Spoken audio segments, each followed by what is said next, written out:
আরজিকর ঘটনার প্রতিবাদ আমরা দেখছি রাজ্যব্যাপী দফায় দফায় বিক্ষোভ হচ্ছে, আন্দোলন হচ্ছে, প্রতিবাদ হচ্ছে। এবার ধর্নায় সুখেন্দু শেখর রায়। আরজিকর ঘটনার প্রতিবাদ, এবার ধর্নায় সুখেন্দু শেখর রায়। যোধপুর পার্কে নেতাজি মূর্তির সামনে ধর্না। তরুণ ডাক্তারকে ধর্ষণ খুনের প্রতিবাদে এই ধর্না কর্মসূচি সুখেন্দু শেখর রায়ের। যোধপুর পার্কে নেতাজি মূর্তির সামনে ধর্না। প্রতিনিধি আবির এই মুহূর্তে আমাদের সঙ্গে রয়েছেন।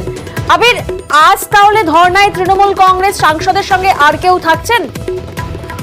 তিনি নিজেই উল্লেখ করেছেন যে তিনি একাই ধর্ণা অবস্থান কর্মসূচিতে বসবেন। তিনি প্রথমে সিদ্ধান্ত নিয়েছিলেন যে তিনি প্রথমে আরজিকর যাবেন, পরবর্তী সময় তিনি সিদ্ধান্ত নেন সেটা হচ্ছে যে মালদা মেডিকেল কলেজে যাবেন, তার পুরনো বাড়ির জায়গাতে। তবে গতকাল তিনি তার সিদ্ধান্তের কথা এক্স হ্যান্ডেল জানানোর পর যেটা জানা যাচ্ছে যে বিভিন্ন ধরনের প্রতিক্রিয়া এসছে, তাতে অনেকের মনে হচ্ছে যে কোথাও গিয়ে তিনি রাজনৈতিক কারণে বোধহয় যেতে চান। তবে তার বক্তব্য যে কোনো রাজনৈতিক কারণে নয়, এটা একেবারেই ব্যক্তিগত সিদ্ধান্তের জায়গাতে যে নারকীয় ঘটনা ঘটেছে তার প্রতিবাদ জানানোর সময়, এবং যারা আন্দোলন করছেন তাদের পাশে সহমর্মিতা নিয়ে তাদেরকে জানাতে হবে। সেই কারণে তিনি সিদ্ধান্ত নিয়েছেন সেটা হচ্ছে যে আজকে তিনি ধর্নায় বসবেন বিকেল 5টা থেকে রাত 8টা পর্যন্ত নেতাজি মূর্তি যোধপুর পার্কে। সেখানে তিনি ধর্না অবস্থান জানাবেন।